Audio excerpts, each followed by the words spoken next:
ચૈત્ર સુદ 13નો દિવસ ભગવાન મહાવીરનું જન્મ કલ્યાણક દિવસ ખૂબ જ મહત્વનો દિવસ છે।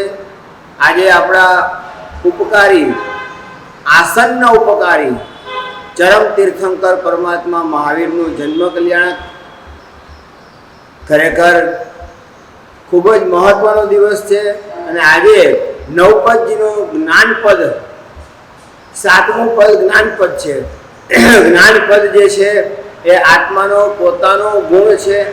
એટલે આત્મા જે છે આવા પ્રકારનો જે આત્મા છે એ આત્માના મુખ્ય ગુણોની અંદર અનંત જ્ઞાન પણ એક ગુણ છે। અનંત જ્ઞાન એ આત્માનો ગુણ છે। જ્ઞાન બહારથી આવતું નથી, અંદરથી જ ઉત્પન્ન થાય છે। જ્ઞાન અંદર છે એટલે જ્ઞાનમય આત્મા છે, જ્ઞાનપૂર્વક આત્મા છે। જ્ઞાનનો કોઈ પણ વ્યવહાર આત્માની સાથે થશે, જળની સાથે થશે નહીં।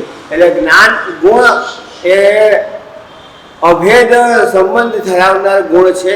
અને ખાસ કરીને આ જે છે જ્ઞાન ગુણ વગર શું ખાવું, શું પીવું, શું કેમ ચાલવું, કેમ ઉઠવું, કેમ બેસવું, કઈ રીતે શું કરવું એ જ્ઞાન વગર પણ જાણી શકાતું નથી। જ્ઞાન પૂર્વકનું તમે જાણશો, વ્યવસ્થિત વ્યવહાર કરશો તો જ્ઞાનપૂર્વકનો વ્યવહાર કસાયોને ઉપશમન કરાવનાર છે।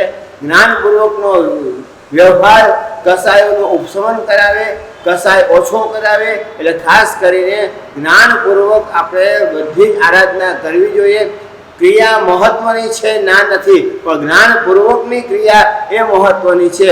માટે જ નંદી સૂત્રમાં પણ કહ્યું છે કે જ્ઞાન ક્રિયા હિમ મોક્ષો, જ્ઞાન અને ક્રિયા બંને ભેગા થાય તો જ મોક્ષ માર્ગ ખુલ્લો થાય છે। એટલે જ્ઞાન વગરની ક્રિયા શુષ્ક અને ક્રિયા વગરનું જ્ઞાન પણ શુષ્ક બની જાય છે।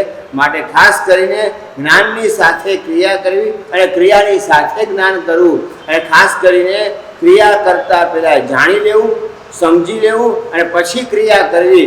એમાં ક્રિયા પણ સરસ થશે। જ્ઞાન વગરની ક્રિયા નિરસ બની જાય છે।